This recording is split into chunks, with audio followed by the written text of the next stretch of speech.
Hi, my name is Jordan McFadgen. Welcome to the Marketing Mindset Podcast. This podcast is designed to help you navigate this cluttered world of marketing, challenge you to move away from random acts of marketing towards planning intentional marketing strategies. In a slightly different episode today, I want to share this fascinating conversation I had with Adam Harris. Now, he's the host of the Business Hour radio show on the MostFM here in Taranaki.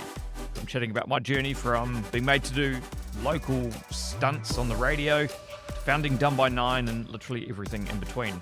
I'll share some of the unique experiences that I've had in my life and how that's helped shape our approach to business and marketing and building Done by 9 as well. Plus, Adam and I discuss and share insights on things like the evolution of marketing, the impact of AI tools, and the importance of building authentic connections with your audience.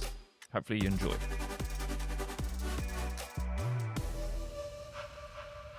Good morning and welcome to the Business Hour. I am your host, Adam Harris. I'd like to welcome Jordan McFadgen from Done by 9. Good morning, Jordan. Oh, thank you so much for having me. It's a privilege to be here. So we were talking just before. You're not a stranger to the radio, are you? Funnily enough, no, but in a very different sense. It was definitely not working on a business hour type show, let's be fair. Yeah. I cut my teeth in radio, and I started on the night show on Energy FM. This is going back a little bit. How long? Back when there were local night shows. Okay. So let's say that's going back maybe 20 years. Yep. And then worked my way to work on the drive show, so the afternoon show, locally again on Energy FM. And then I essentially started back then. I kind of turned into, back in the day with radio, there used to be all those stunts that you do out in the street. That was me. I was having to do all those crazy things. So they'd send me up in those aerobatic planes and live broadcasts doing, loop-de-loops over the wind wand and stuff like that. And then doing all the stuff on the streets. I remember some stories like around, we once made our own fragrance and perfume, and we were testing it with people live on the streets. Back in those days where we would just grab a mic and go broadcast from anywhere. Well, why is that kind of stopped? I don't know. I'm really not sure, but it was because it was that kind of thing was like really kind of big in the community, wasn't it? Yeah, it was, and I think just times change. Maybe listener demands kind of change potentially. Hey, you never know. It may that style may kind of come back as history sometimes repeats. So absolutely. And I guess it's maybe just the way that people consume. Obviously, there's still some great local radio here as well, and obviously this is a great example of it. But it's just a different type of style, I guess, that potentially the type of entertainment that we were kind of craving for back in those days. Potentially, this is even back before Facebook. I remember I got my first Facebook account, was working on that station back at Energy FM. It was probably had rebranded to More FM by that stage. Right. Because I went through that rebrand.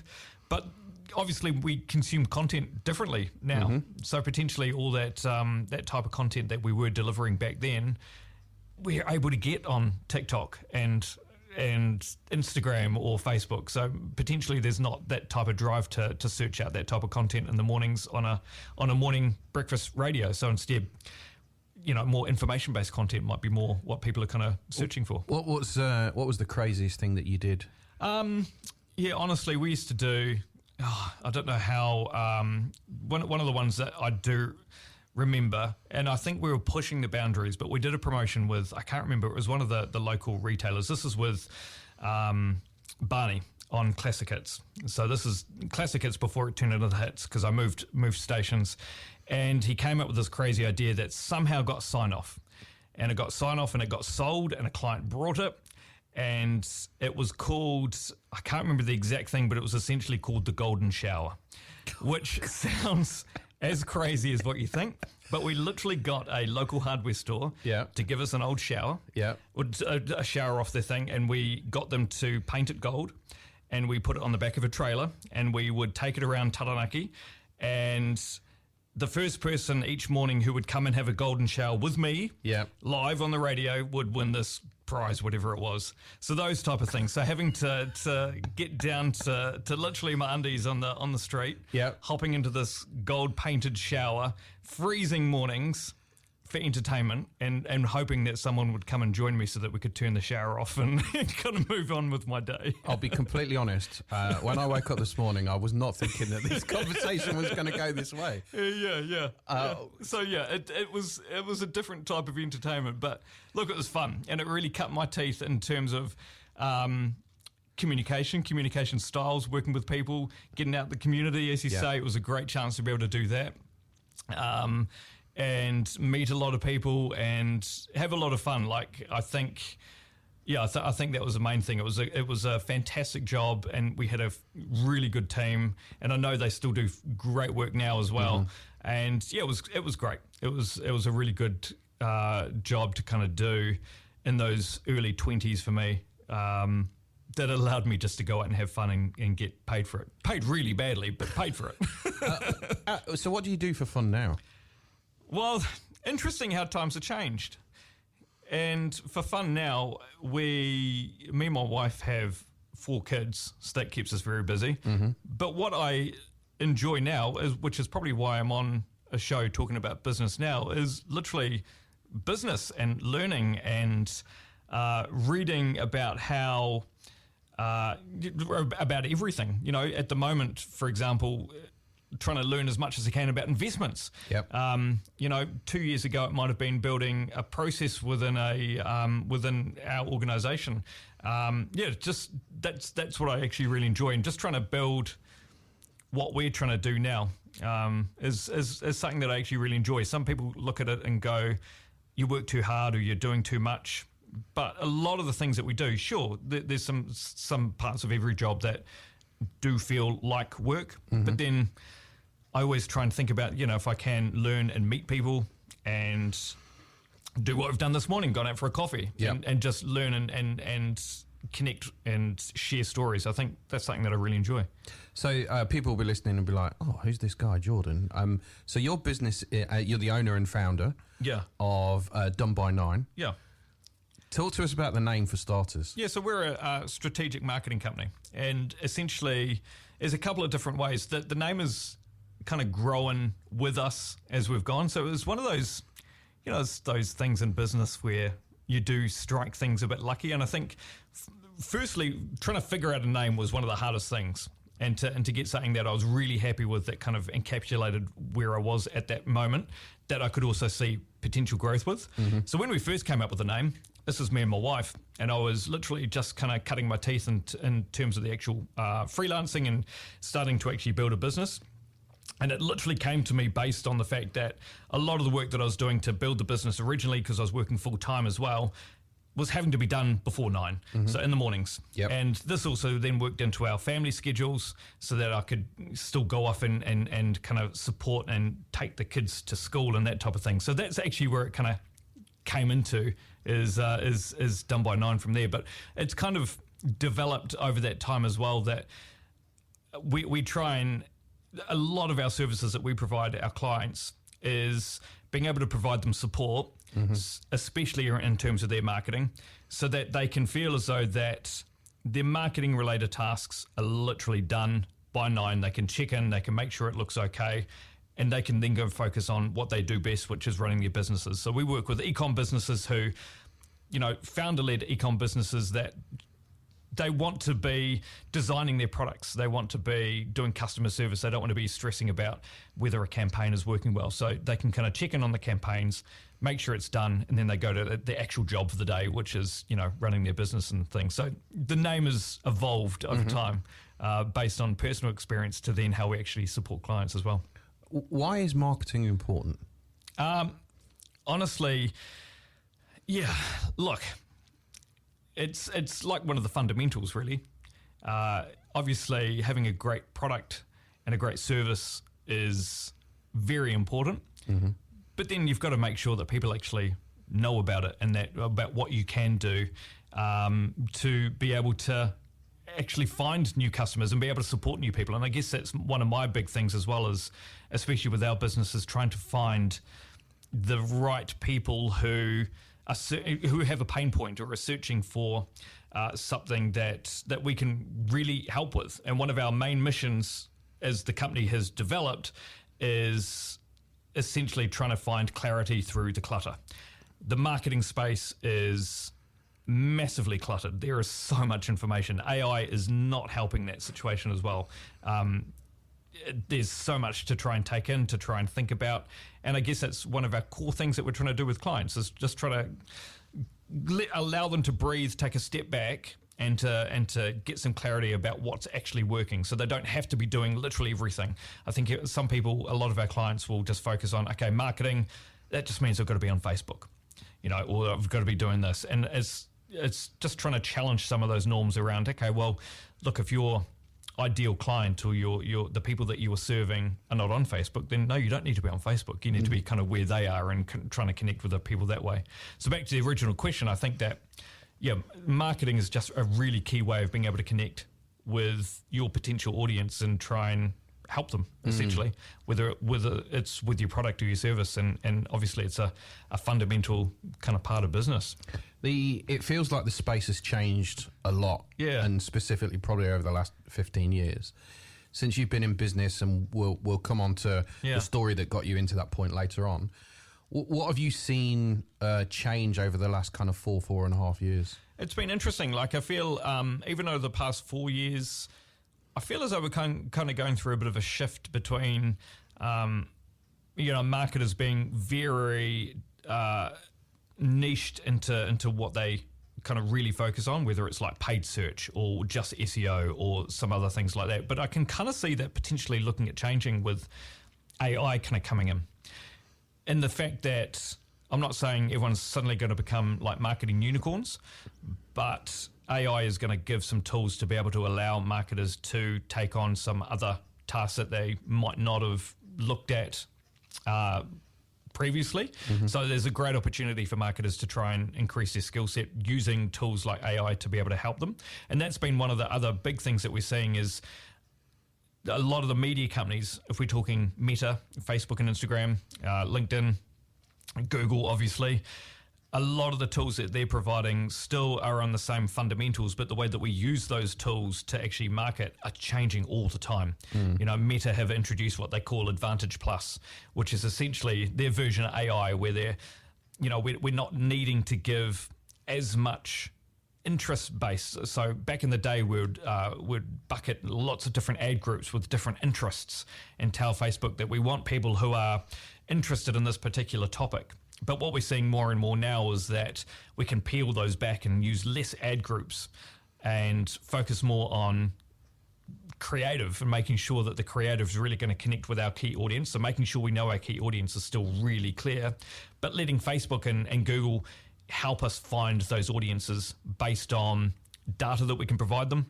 So our customer base that we have at the moment, the people that are going to our website right now, those type of things, plus just with their what we traditionally call like lookalike audiences, how people are interacting with our campaigns and allowing Facebook and Google to find people similar to those who are clicking and interacting with our ads or going to our landing pages, and allowing them to do that. So the game is changing all the time.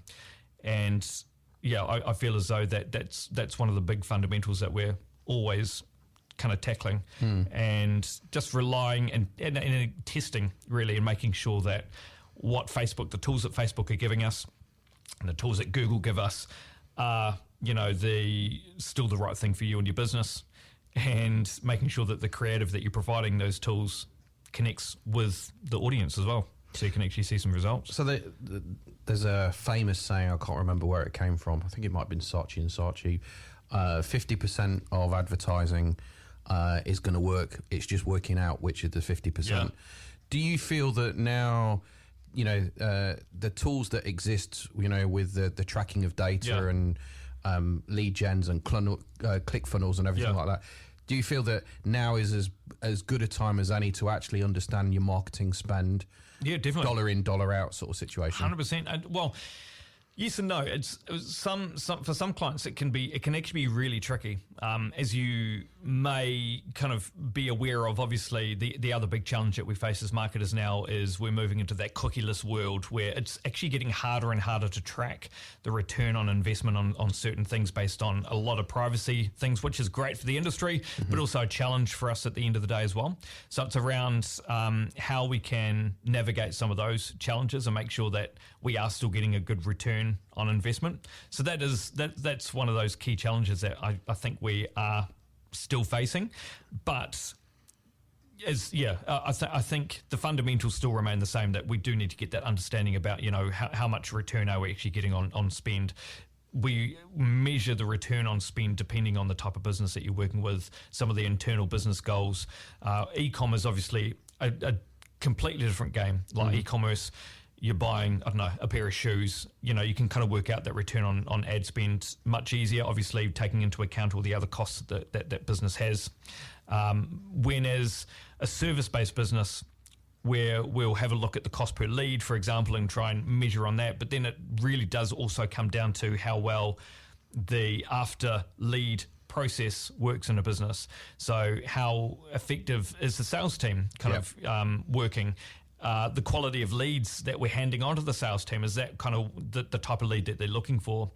And making sure that obviously the cost per lead, the targets that you've set, so we can work out the cost in and out, is accurate, but just making sure that we're actually handing leads onto those sales team and not just treating them as leads, but treating these as humans, making sure that the humans are actually valuable to the business and actual potential clients that business can actually help, So just before we go for a song, people will be listening to this going, I'm not really sure. Do I need to spend money on marketing? What's the pain points where people should be that are listening to this would be like, actually, do you know what? Maybe now's the time that I should be either re-looking at it or looking at it for the first time. Yeah, it's interesting. And I think, I had this conversation with a client last week who we've just started working with. In kind of like we have a strategy product that we work with clients on, and so it was just our first kind of deep dive session with her, and she was always nervous about spending, had been told to just jump in and spend $100 a day, ridiculous money for a brand new startup on some campaigns, but she didn't really have her ideal customer, no kind of business plan. So essentially what we've had to do is kind of peel it right back, and we're trying to actually suggest to her that there are actually some things that you can do that just go, you don't have to essentially spend on advertising right away. And how I'd kind of always approach it is thinking around, okay, so as opposed to knowing about when to spend on a campaign, I'd be trying to challenge myself and thinking about when do I want to invest as a more of my time into this, which obviously then connects back to cash in a business. But then, when is that time where you want to invest that time and effort to actually put a marketing strategy in place to then get to the point where you can confidently actually put dollars behind advertising, and making sure that once you've tested the market, you know exactly who you're talking to, your target audience, you can then confidently go to Meta or Google or whatever, knowing about where you acquire your customers, and you can confidently put money behind it, knowing that you're not, I say this all the time, but you're trying to avoid essentially donating to the Facebook Christmas party at the end of the year, because all that wasted ad spend, man, they're going to lap it up. They still love it, but we're going to make sure as marketers and as business owners that any dollar that you're spending, that you're really confident that you're going to get some sort of return on. And then getting to that next stage of then being able to then test and have a bit more extra advertising money to be able to test, because advertising is all about testing. There's no set and forget. I kind of wish that there was a set and forget. And honestly, I try and remind myself and our team and our clients that if there was a silver bullet to marketing, I probably wouldn't be doing this right now, because I would have clocked it. I would be in my villa in Bali, living my life, because marketing would be clocked and would be done. So it's always about testing, iterating, making sure that everything kind of is connecting with the audience.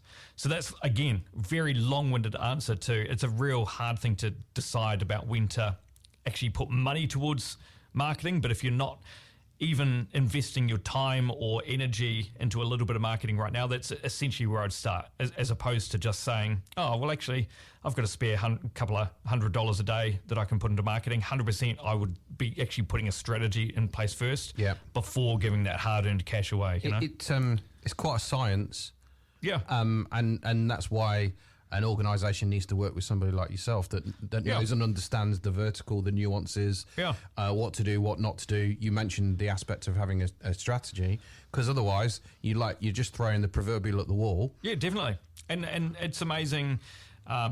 Like, no shade to some of the organisations that we're lucky enough to work with, but some of them haven't had fully developed customer personas. You know, it's even, we try and encourage businesses to literally have a persona where you can actually name that person. So you can say, look, we're going to do this campaign for Peter, and we can refer back to Peter as to exactly who he was, that he was a 45 plus year old male that is consuming content on these particular platforms and in these magazines, and he's the things that help him convert to this type of messaging. You know, so we can really pinpoint, and so we can really make sure that any content we're doing for that person really is going to connect. Because I think that's the other big trap that people fall into, especially as they start to think about marketing, is that everyone's going to love what they do, and it's just not true. You know, I'm sure, you know, we're not all the big brands like Coca-Cola that, you know, everyone needs to know about us, or the McDonald's. You know, we've got businesses that have, you know, should have key audiences and key people who either have a pain or a problem that you're trying to solve, or a desire that you can fill for them. And we've got to find those people and make sure that then your content and what the business that you're putting forward connects with them, so that they want to get your help, or they want to, you know, get your product. Jordan, you were mentioning earlier about the radio show and how you got into that. I'd love to know the journey, the highs and the lows from that point to kind of, you know, setting up and Yeah, definitely. Look, I think I think radio was a big part of a lot of the skills that I was able to develop. So I've always been really fortunate about the training and communication skills that we developed over that time. What made you decide that that's what you wanted to do? Do you know what? It was, I took not the traditional route. I didn't do university or anything. I left school. Well, I finished school at 7th form and decided to move to Auckland. I was still only 17 when I finished school, so Mum was a bit cautious about me moving to Auckland. So she made me go live with my nan and pop for a little bit, which was always an experience, flatting with nan and pop for a year. But I ended up getting just a job working at the warehouse. And at that job at the warehouse, this is how I first got into thinking about that communication style, was we got the opportunity, me and my brother at the time were both working there, and they used to do in-store sales. And once they gave us a microphone and gave us a rack of clothes and said, we need to get rid of this. And we actually kind of turned it, this is at the Glenfield warehouse out there, we actually kind of turned it into a bit of a show, a radio show. And it ended up doing really well. We were able to sell a lot of product for them every Saturday, which is the only real big shift that I did there, to the point where then they invested and gave us a second microphone. So me and my brother had 2 microphones going. We'd be at opposite ends of the store. They were giving us 2 racks. And so I would sell my things and then say, oh, we're just going to head down to the front of the store where Ryan's currently there and he's selling what good stuff. And then he would kind of pick it up, and it turned into like this thing. I don't know, literally don't know if the warehouse would allow this these days, but the manager at the time, he loved it because they were selling all their clearance stock, and we made it like this thing where, and that's essentially where then I would get a lot of people saying, oh, you know, you got the voice for radio, you should get into radio. And then I was like, actually, this is quite fun. So I applied and got into a course in Wellington at the radio training school. I decided not to do the long 2-year course in Christchurch at the New Zealand Broadcasting School, because I just thought I just wanted to move a bit faster and just thought I'd do a course and see if I enjoyed it. It did 6 months. It was just a 6-month course. MediaWorks at the time were offering scholarships, and I was lucky enough to pass that course and win a scholarship with MediaWorks. They paid me a bit of cash and gave me a job, and that job happened to be working on the night show here in New Plymouth, and that's when I relocated to New Plymouth about 20 years ago. So from there? And then from there, look, I think the interesting thing was I worked in media for many years, and I was around that time where like websites, Facebook, even podcasts started to develop, change. So a lot of my role was on air and doing some of those stunts as we mentioned before, but then during the day focusing a lot on the local promotions, which would then come down to working on the local versions of the websites and getting that content ready and writing that content and the Facebook page and slowly that picked up. So I got a real interest in digital media. Yeah. And when I was looking for a bit of a change, there was just an opportunity that presented itself with a local company, International Volunteer HQ, which I'd funnily enough actually been a customer of a few years prior to that. And me and my wife had done a couple of months volunteering in Kenya. And we lived in a Maasai village for 2 months through International Volunteer HQ. So at that time, it was Dan Radcliffe, and he had one or maybe two employees at the time, so a very small company. I can't remember the exact number, but I think we were like volunteer number 114 or something of that business. And obviously they've had well over 10,000 now. So this is going well back. And luckily had known Dan through that experience, and there was a job that came up that was focused just on digital marketing. Yeah. And I thought actually that could be really fun. Travel was something that me and my wife have always been very passionate about, and being able to work in the travel industry in digital marketing and marketing and digital products just seemed like the dream job. And it was, and I ended up doing about 6 or 7 years with International Volunteer HQ, which was fantastic to work with someone like Dan as well. And also the marketing manager at the time was Alan Varori. Incredible. So it was just the two of us, and we had a great job. And essentially part of that job was Dan was really big on investing on our growth, because he could see that marketing and Google Ads was a big part of what he did. And he always said that was one of the things that he invested in and learnt as, back in the early days of that company was Google Ads, because no one else was doing it. It really gave him a really good shot into that market. And so it allowed, he then was great at investing in us as a team, as a small team, to go to conferences and learn from people. So we would travel to San Diego and go to conferences there. Dan and I went to a trip in Seattle, for example, as well, and did a search engine conference. Went to London, did another search conference there. We were learning from some of the best people in the business. They were okay at taking punts on some people that consultants that would kind of get into the business to help with certain parts, and able to build relationships there. And so using that experience then got me to the point where I had a lot of different knowledge, a lot of different key contacts around the world, and we had some great knowledge. And then I started getting itchy feet thinking about myself and how I could build up my personal brand. So I started doing a little bit of freelancing, just as I mentioned before. And then obviously COVID hit, which was a massive impact on that business, on International Volunteer HQ. Luckily, they've bounced back and they're doing amazing things now. Yeah. But at the time, it was around January 2020 when they'd announced that there were going to be some changes to the team, and they essentially were looking for people to volunteer to leave with a package, so that we could allow people who weren't thinking of leaving the opportunity to stay in the role that they were in. So that was kind of the cue that me and my wife decided at the time, which, looking back, were we nuts? Most likely, because my wife was also expecting our fourth child. Yeah. So the child was due. So what were the conversations that you were having between the two of you? Because, we took it as an opportunity that it was obviously at the time a redundancy payout. And so I kind of took it as, okay, so this is what we're going to get. This is our expenses. I had 2 people that I was kind of doing a little bit of freelance work with. And I kind of thought to myself, we've got this type of run rate. So we've got however many weeks that we can pay the mortgage, that we're going to give this a real good shot and just do it. So it was, again, I think it was just a real punt, and we just saw it as an opportunity. Little did we know that it was going to change the landscape of digital marketing the way that it did, but it did for the best. Yeah. So it was a good punt, but again, we needed to take, like a lot of people say, obviously it was luck in terms of us entering the market at that time, but I think it was also having, just willing to take the punt, and willing to give it a crack. And so within leaving that business, I left pretty swiftly, which was obviously really difficult because I'd spent a lot of time there. Made some great connections, a fantastic team, which we still keep in touch with now.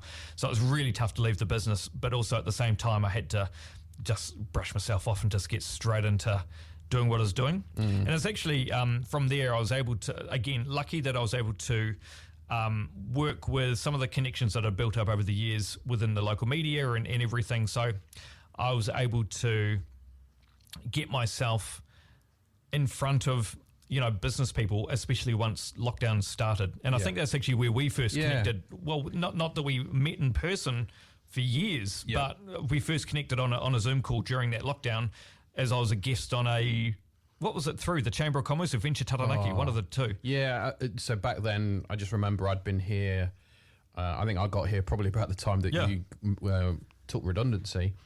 I just kind of went into service and was doing stuff for the IOD and the Chamber and the Council and Ice House.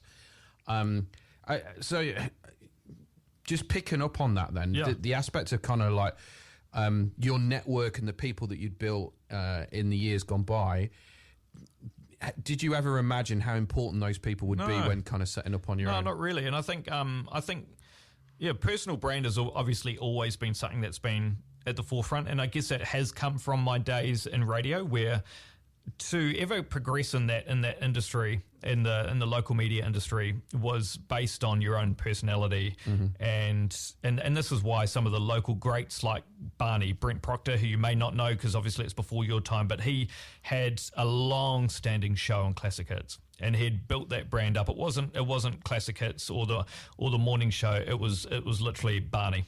And so that really was a good lesson in terms of where personal branding and trying to build ourselves up as people. Let me pick up on that. So what needs to happen for it to go? Take that situation with Barney.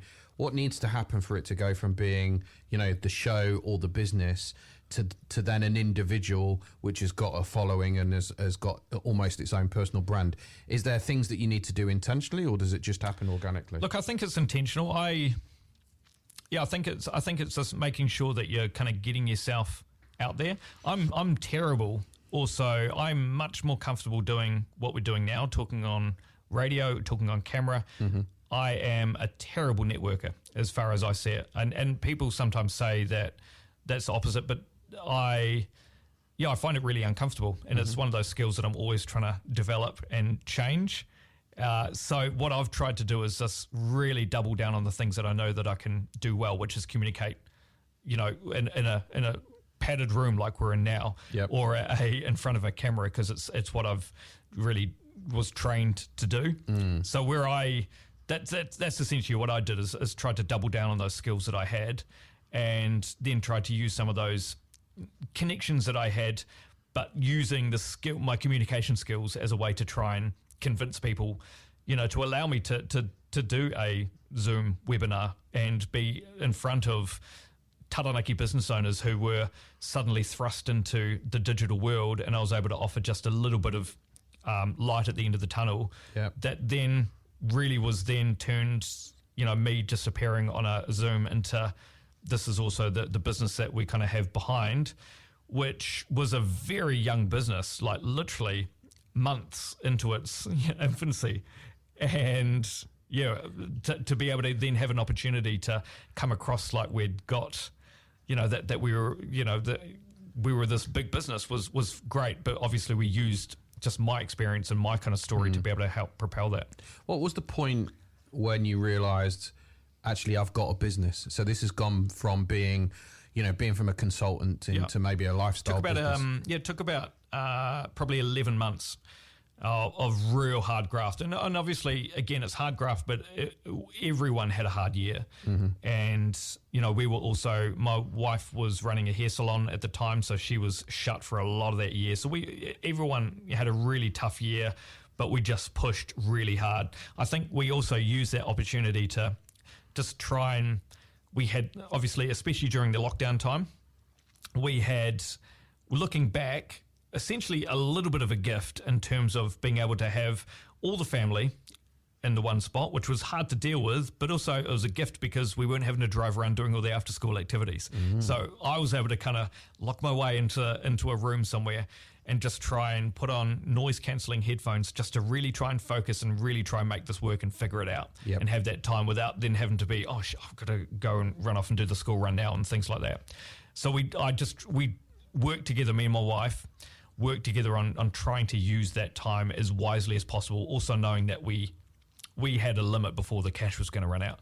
So that was the other thing, going back to your question earlier about investing in marketing. Obviously, we didn't have money to invest in marketing. I had to use social media, use video, use these Zoom calls to be able to help build the business. And it was literally probably 10 months down the line, I think from memory, around December or January, probably January the following year, is when we knew we had a business, was when I was like, actually, we should get an employee. And that's when it felt like we had like a real business, because I was getting, it was getting too difficult to manage. And I was like, hold on, this is a great problem. And you're now up to 8. Yeah. So over the time, we're up to a team of 8, which is great. We were able to, and that was also the real challenging thing, was also finding people that were willing to take a punt on us. Yeah. And really lucky with the people that have taken a punt on us. So from our very first employee. So out of interest, how many of those 8 have come from the network and the connections you built up over the time, either directly or via somebody else? The first employee, Chelsea, she came to us from TSB Bank. So for us to get someone who'd come from a corporate marketing role there was amazing. And look, I'd met her a few times, but I definitely didn't know her.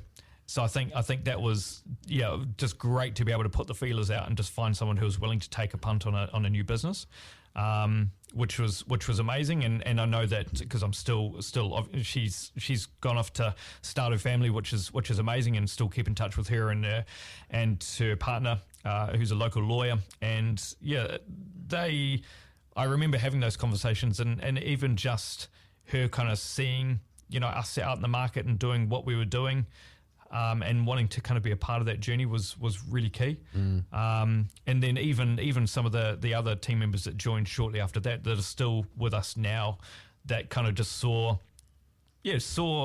something, I don't know still what it is, something that they liked about what we were doing and how we were kind of portraying things. I've always tried to challenge the market, try to challenge how we communicate our story. And so maybe that's connected with people, which has been really cool. How does a marketing company market themselves? Yeah.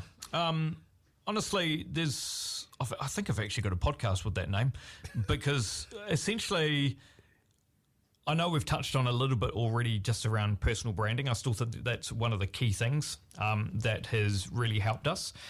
But the biggest thing that has been a game changer for us as a business, that I don't see a lot of other businesses doing, even in our space, but even outside the space, is using the power of video.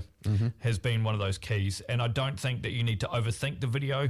If I have a look back through some of the embarrassing videos of how we kicked off the business, the embarrassing branding that I used, like I've got a design, very fortunate to have a design team now on our team, and they are incredible designers that will look back on some of the things that I'd built back on Canva, back when we were first kicking off, that, I just needed to do to be able to create a brand. Like, it's embarrassing to look back on now, but it's all part of that journey. Yep. And so I honestly think looking back at those videos and the way that we communicated was one of our differentiating points. Is it better to have, videos that you look back and kind of are embarrassing 100%. Than have none? Yeah, 100%. Yeah. Like at the time, and it's even now. Like I'll do a lot of the videos that we do just on my mobile. Yeah. Obviously, we'll invest in getting a videographer through to take certain videos of certain things, but a lot of the stuff I'll do now just on the mobile phone. Yeah. And there's editing tools that make things so much easier to be able to actually do yourself. It's just finding, making sure that you set aside that time to do it. There's tools that I use that, one that I'll share is called Descript. And it essentially is, we can upload video, record straight into this tool. It'll write out a transcript for you. You can edit the video based on manipulating the transcript. So if there's a sentence that I don't think needs to be in the final video, you can literally just highlight that in the transcript, hit delete, and it will edit the video at the same time. Yeah. So for anyone who doesn't know how to edit a video, everyone knows how to edit a Word document. So being able to use those type of tools, oh my God, it's like a a game changer, and it just makes using video so much easier. So that's honestly, video has been one of the keys. I think we've always invested a little bit in marketing. Let me just pick up. So Yeah.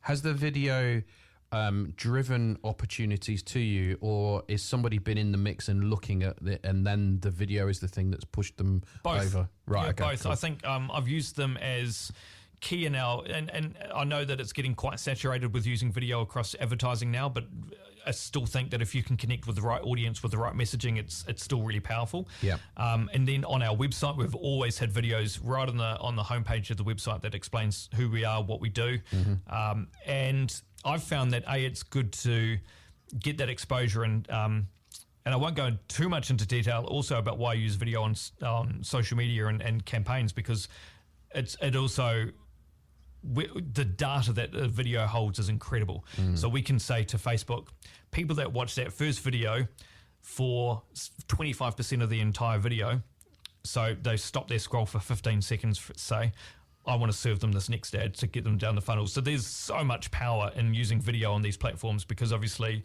that's where the privacy goes out the window. Because if someone's stopping their scroll looking at your video on Facebook, we're collecting that data. Facebook's collecting it, so we can use that as marketers. So that's one of the other big ones.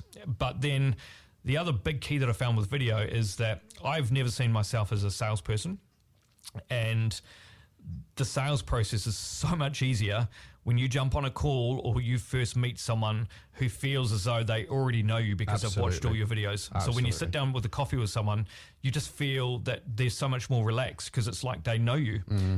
When we jump on a call, they just get straight into sharing their problems, knowing that you know what you're talking about because you've shared that, you've taken that time to share that stuff online.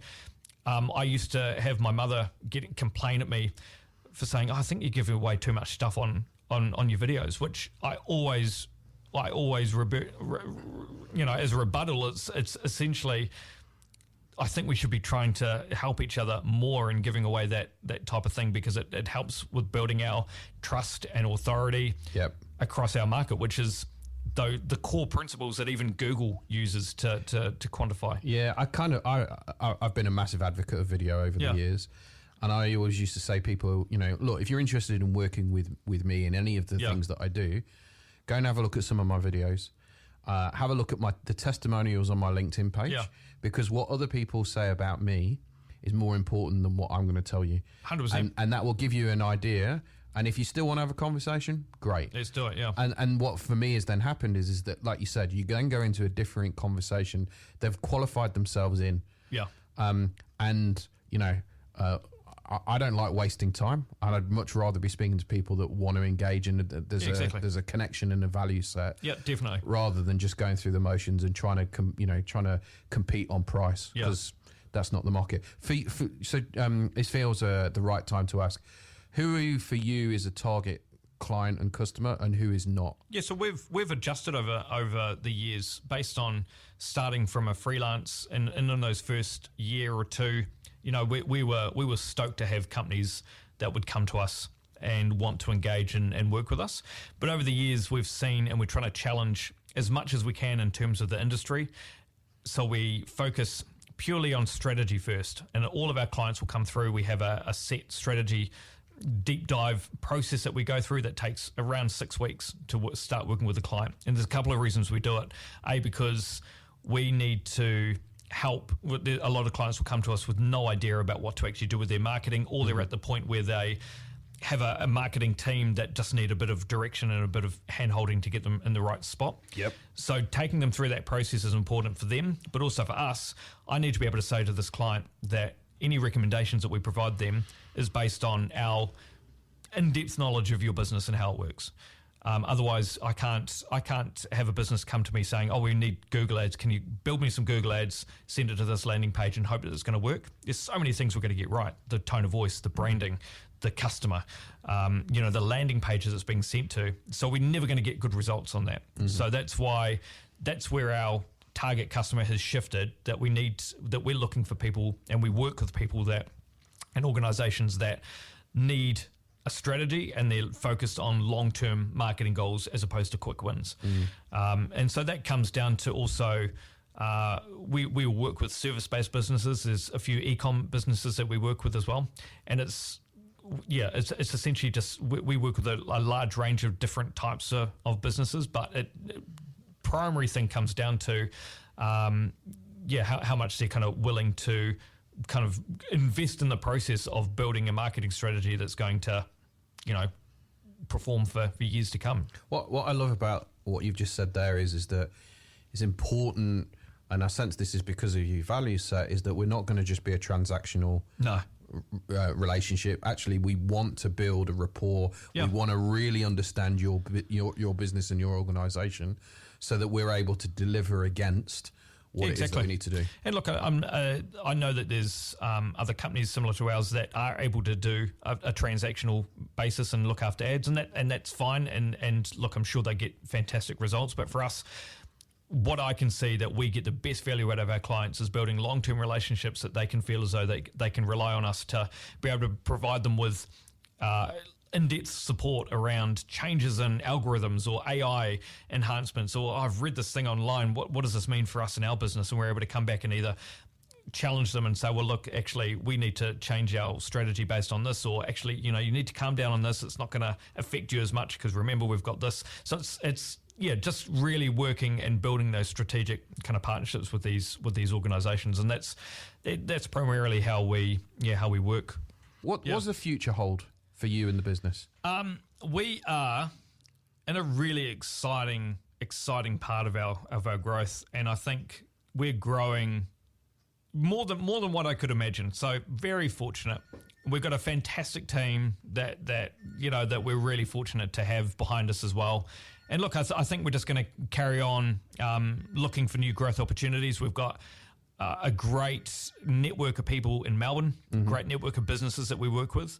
We've got a great network of businesses that we work with across the entire country. Obviously, a great support network here. And I think one of the big fundamentals that we need to always be focusing on as a local Taranaki business is supporting Taranaki initiatives as much as possible. Hence why we are a member of New Plymouth Partners and Givette Barista Foundation. We support those organisations and making sure that we stay really grounded. But also, I can just see massive opportunity for small Taranaki businesses to make waves internationally and across the country. There's nothing stopping us. How can people find you? Website's probably the best way, doneby9.com. Otherwise, a lot of people connect with me on LinkedIn. I love finding new people on LinkedIn, so please search for me, find me, connect, and I'd love to chat. As we mentioned earlier, Adam, I think learning and meeting people is key. I buckle when it comes to big networking events, but one-on-one, I love to learn stories and kind of learn from people. And your drink of choice is a flat white.